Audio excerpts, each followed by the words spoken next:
Франција планира да распореди контингент од приближно 2000 војници во Украина од легијата на странците, тврди руската надворешна разузнавачка служба.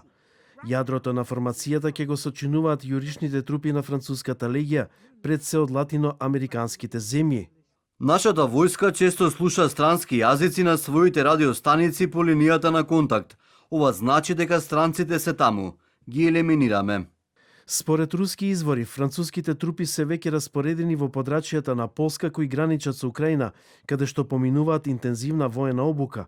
Во меѓувреме, унгарскиот премиер Виктор Орбан тврди дека самитот во Будимпешта меѓу американскиот председател Доналд Трамп и председателот на Русија Владимир Путин сепак ќе се одржи.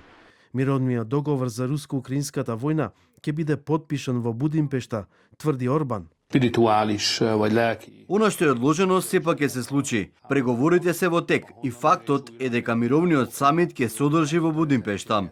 Украинскиот председател Володимир Зеленски изјави дека Киев е подготвен за мировни преговори каде било, освен во Русија и Белорусија, доколку тие разговори би можеле да ја завршат војната, но дека украинските сили нема да се повлечат ниту чекор назад на бојното поле за да отстапат територија.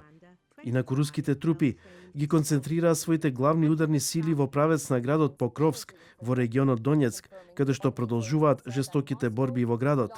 Говорив з військовими, особлива увага. Разговарав со војската.